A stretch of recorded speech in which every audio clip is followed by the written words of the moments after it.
Welcome to the orientation for mentors for the Senior Service Learning Project for Morgan Township High School. I am April Trussell-Smith. I am the English teacher for the seniors. I'm the one who's assigned this project.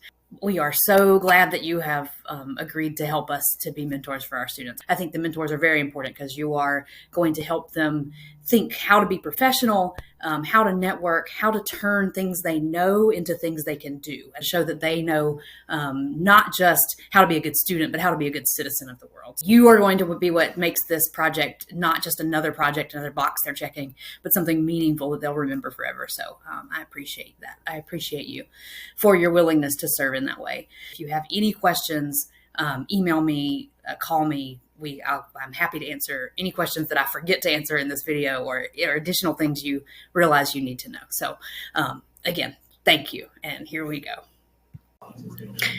When I send this video, I'll send several files and I'll be referencing some of them as I talk. So just so you know, that's what the papers are when I start flipping papers.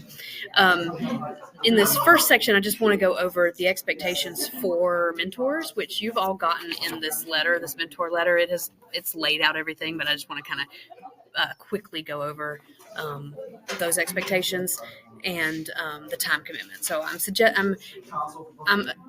suggesting that this is probably 6 to 8 hours over the course of 10 weeks. And that is all of these things that are on this slide behind me. So first is that you attended the orientation or you're watching this video. Second is that you'll submit a background check form. So that'll be attached to the email. It's actually, the title of it is Intent to Volunteer Form. So that's the form you're looking for your background check.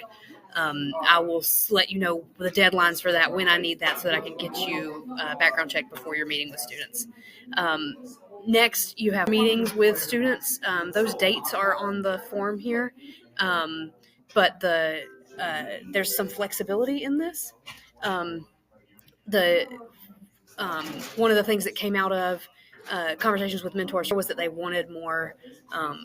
They wanted more dates, but overall, there's a lot of flexibility here. My classes are working on this project pretty much every day in English class, so if you can't make one of these dates, we can be flexible. We can figure out what date works better for you. Also, if you want to meet with your students more than 4 times, if you send me a date that you're coming to the school, I can send them to meet with you. Pretty much as long as it's during their English class, they are yours if you want them.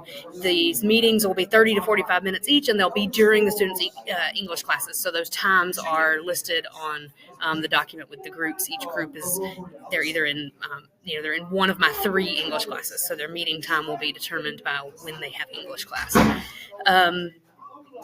Outside of those in-person meetings, I want you to be available to students by, this says phone or email. Email is preferable because we have a paper trail with email. One of the things I'm going to ask you for in the email attached to this too is for you to send me the email address you want students to use to contact you, so that we can whitelist it so that they can use it, because right now our school system doesn't allow students to email people who are outside our network, but I'm going to get your name added to a list so that they can email you. So that'll be in touch with them by email. Then at the end of the project, after students have done their service learning project, we're going to have a big showcase, and they're going to make posters and explain, and be standing there to explain to people what they've done. And so it'd be nice if you, as their mentor, come and show them that you're proud of them. Then after the project is over, I'm going to ask you to evaluate students' professionalism, but I want you to be honest. So I don't want you to think, well, I just want to encourage these kids, and so I want to give them all a free 100. And so you want to be honest with them about, if you were an employer, how would they have come across to you, so that they can actually improve those skills. If their grades need to be curved, I can handle that. So I'll worry about grades. You worry about being honest about their professionalism. It's not fair also to groups if some people are grading hard and some people are giving free hundreds. So like I said, be honest. Some kids may deserve 100. If they deserve 100, give it to them, but don't just give hundreds because you're because you don't want to be hard on them. And then finally, I'm going to ask you to fill out an exit survey to talk to me about your experience with this, did I completely misrepresent it and it was terrible and not what you were expecting? Did it take more or significantly less time than I suggested?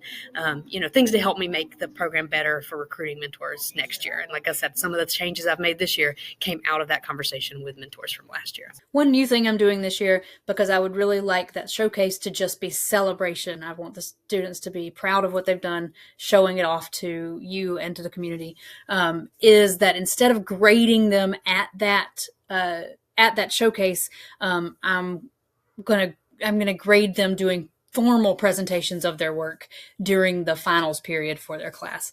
And so I would love it if some of you would want to volunteer to be judges on a panel for those presentations too.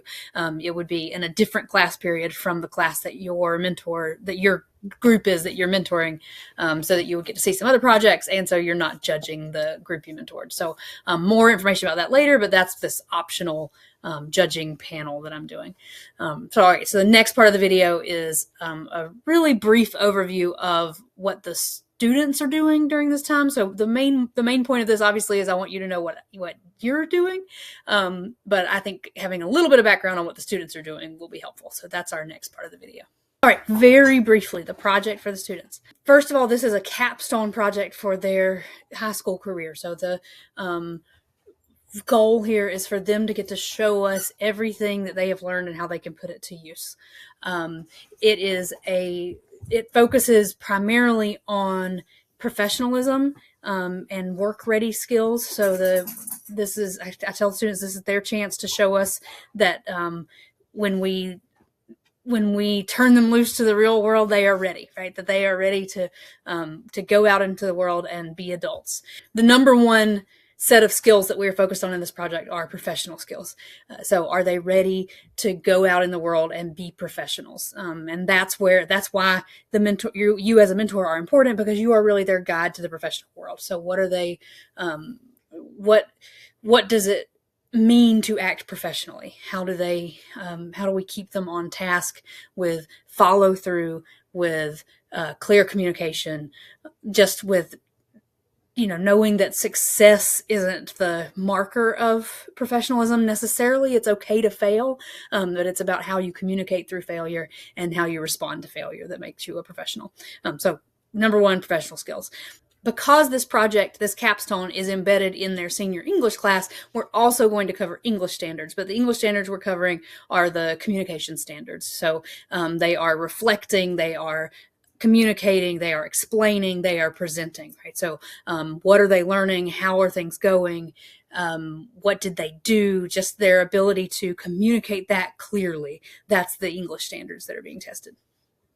And then the service learning then is the vehicle for those two things. So I tell the students that it's not, I do want them to try to do something that is meaningful and that they care about, right? But the success or failure of their service project is not the main thing that we are focused on in this project. You could be professional through failure. You can be a good communicator through failure.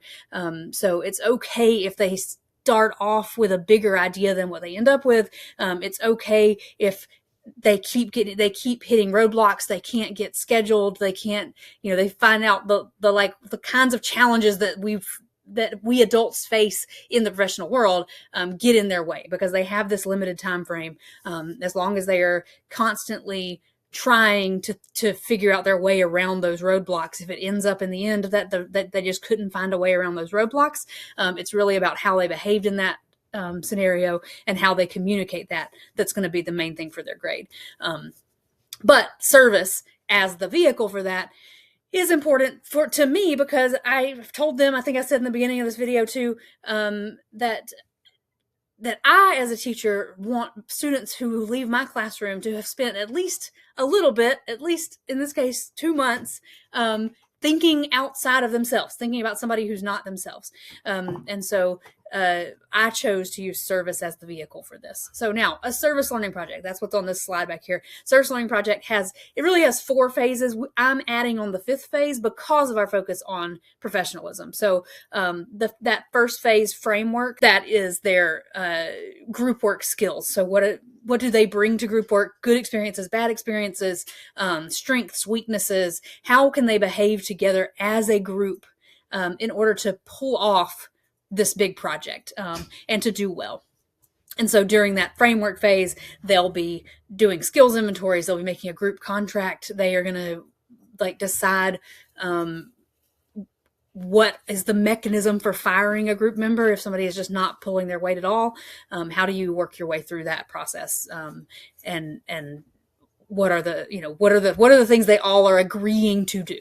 That's that first phase, the framework phase. Then the service learning itself has 4 phases: a research and investigation phase. This is where they are researching both multiple things. They're researching the issue itself. What are some of the best ways to solve this issue? Some ways that people have already tried.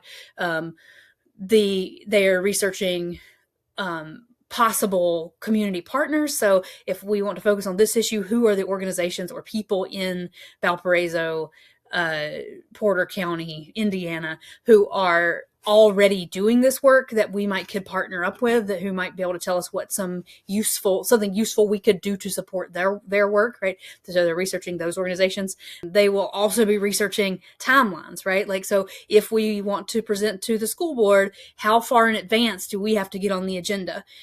If we want to do a fundraiser, what are the legal and procedural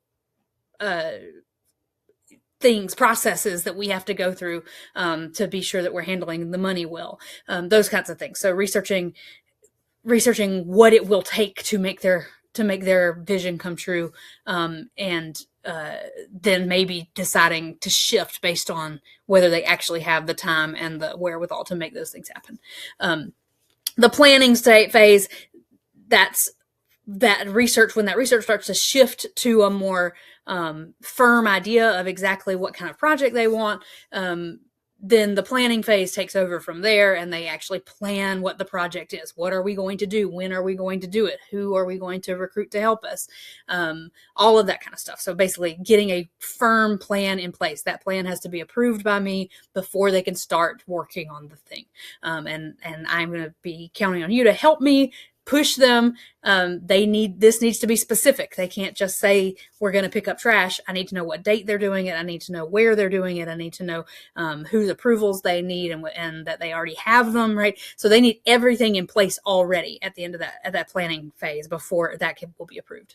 Then the third phase is the action phase. That's the actual doing of the service project. By the time we get to that phase, you will have most of your meetings with the group will be over. I'll have one of them scheduled in the middle of that action phase just for you to check in with them and say, okay, are you actually doing what you need to be doing? Did something happen and we need to shift? Sort of helping them think through where they are in the process, how much time they have left, and can they get this done, or do they need to be thinking in a different direction? But otherwise, where I really think you'll be most helpful is in the planning, those initial phases, the framework, the research, and the planning. And so that's really where I want to concentrate your work. After they have done the project, then there is the presentation and reflection phase. So that I already talked about a little bit with the judging and the showcase. They'll be reflecting on what they did well, what they would do better next time, what they learned, what impact they made, and they'll be putting together 2 versions of a presentation. One will be a formal presentation that they will be judged on, and the other will be their showcase presentation, which will be a poster board that can really tell that story itself, even if they're not there. They hopefully will be there, but if they choose not to come to that showcase, their board should tell the story to anybody who walks by and looks at it. So anyway, basically that is the basic structure of the project as the students will be executing it. All right. In this third part of the video, I want to focus primarily on what you should expect from the students. And so I've got here lies with an asterisk, because I don't think the students, most of them are not trying to lie to you on purpose to get away with things. But the number one thing they will tell you that is not true is that they already know what they're doing. They will some of my mentors last year in the exit survey said, I don't know what I was supposed to do, because by the time I started meeting with my students, they already knew what their project was. Well, that's because they aren't supposed to. So I didn't know that they were telling their mentors they had already decided on a project. They are not supposed to have decided on a project before they meet with you. Because, like I said when I was going over the assignment, everything builds. They do not know what is a good project if they have not done the research first. They may have thought of a project. A lot of them are really wanting to jump the gun and already have that project. They're already jumping to that project phase. This is what we're going to do. But I keep reminding them, no, this might end up being what you do, but you need to go into your research open-minded, that the thing that you want to do might not be the most meaningful way to combat this issue. So they are supposed to be doing research to figure out what aspect of the issue they can do something about and what would be the right thing to do about that. So don't let them tell you that they already know what they're doing for their project. They don't. They should not.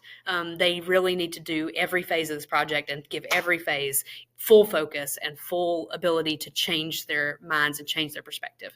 Otherwise, they're not actually doing the assignment correctly. So that's the big thing that you may hear from students that will not be true.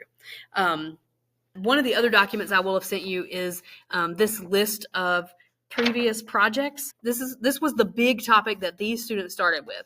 And then over here is the project they ended up doing. The research and the work is how they get to the more specific thing. One of the things that they're supposed to be focusing on is long-term impact. So you can see I had 2 litter groups. One of them, the 5 people who were in the group picked up trash on the side of the road. That was their project for litter. The other one, their group made a presentation and scheduled a time to go to the elementary school and present about litter to the elementary school students. So long-term impact, talking to children about litter has more of a long-term impact than 5 people picking up trash on the side of the road, right? We're looking for a project that's forward thinking, that isn't just a quick Band-Aid, but that actually has taken into account the research and what's some good, how can I move the needle on this issue, right? The group at the top of this page, the community building group, their project is one of the ones that I would say had the largest long-term impact on the students. They started out with this idea that they wanted to build community in Morgan Township, because Morgan Township doesn't actually exist as an entity. Morgan Township is really just the geographic area that sends kids to this school. So we don't have community initiatives. We don't have neighborhood associations and city council and things like that give us where we can have programs for community building, right? That some of the larger cities around here do have. So they wanted to do something to build community, and they decided they were going to do this pancake breakfast. They had a month to make this happen, and I tried to talk them out of it. Their mentor tried to talk them out of it. We said, you don't have money and you don't have time. How are you possibly going to pull off a pancake breakfast for all of Morgan Township? But they would not be deterred. This is what they wanted to do. They were going to do it. I said, okay, I called in people to come meet with them who I thought might be able to kind of help talk them out of it. But they were determined this was what they were going to do. And they did. They got donations. They got the Oasis to host it. They had a Saturday morning where they served pancakes to anybody in Morgan Township who showed up. And they had several hundred people show up to eat pancakes that morning. So try to talk them out of something you think they can't do, but also have in the back of your head that these guys pulled off this pancake breakfast, right? So maybe they know something about their ability to make stuff happen that we don't know. These are the students who still, when I see them, this is what they talk to me about, is this community building project, and they talk about some of the people they met, and they're still in contact with some of those people. So for the students, the ones who had this passion and wanted to make this thing happen, even when their mentor and their teacher were telling them it didn't seem possible, they're the ones who actually had this service learning experience where they learned about their own advocacy and their ability to do something. So your job as a mentor is to help facilitate that, right? If as much as we can help build passion and have students do things that they love and show us that they are capable of more than we think they are, that's the ideal end goal of this. Final part of this mentor orientation video. And this is just, I want to give you an overview of what I'm really expecting from you in terms of like, what is your role here? This is the student's project. It is not your project. It is not my project. So the goal here is not for you to push them into a type of service that you want them to do, but to be somebody who can ask them questions, can guide them how to be professional while they do this, how to like really think through the implications of what they're doing, and to shape their project into something that isn't just a checkbox and isn't just an easy answer, but actually creates an impact in the community. And you know how to do that, even if you're not specifically connected to the issue that they are connected to, right? You still know how to guide. You are a professional adult and you know how to guide them into a professional response to this situation. So that's really what you're here for, is to be a guide. That tough questions part is going to be important because a lot of these students are used to, I don't want to say they're used to skating by. But it's just the way that school is set up. There's a certain, they get the answers, they memorize the answers, they give the answers back, right? And this is different from that. So a lot of them may be nervous about thinking outside the box and coming up with big answers. They may be worried about their grade. They may be worried for whatever reason. They may not want to think big or beyond the things that they already know of as service. And so you can push them to think about those things they're not thinking about. And some of them will even have gaps, right? They'll have well, this is what we should do about this, but they aren't actually thinking through all the implications and all the people involved, and what is actually possible, right? So you're going to be here for both a reality, it's both and. You're going to be a reality check for some of their ideas that they maybe need to think through a little better, but also a push to be more creative and to think outside the box for ones who are kind of staying too safe. So that's how I see you as a mentor. I also think it's just important for them to see an adult who is interested in helping our community, who has some passion for making where we live a better place. Because that's another thing. As kids, they haven't had much opportunity to be that or to see it. They do what they're told and they go where they're supposed to go, and they're very focused on their own lives. So you're helping them to see how they can focus beyond themselves and how fulfilling that can be. So you're modeling passion, you're modeling flexibility, the ability to change ideas if your first idea doesn't quite work. You're encouraging them to think outside the box, to think big. You're asking tough questions when they're thinking too big or too unrealistically. And you are guiding them in the world of being a professional. So helping them to understand how should they, if they're going to make a presentation to the school board, what should they wear, right? How should they speak? How can they appear to take this seriously? Because that'll be another thing too. Some of the groups will be doing this because I told them to, but will not actually be interested in taking it seriously. Some of them will have a lot of passion for what they're doing. So, but it's just your job to help them navigate this new world of taking ownership of something by themselves. All right. So that is the project. I hope this video has been helpful. I am so grateful that you have agreed to do this. And I am really looking forward to giving these students a really impactful 2 months and a project that hopefully they will remember for the rest of their lives. So thank you.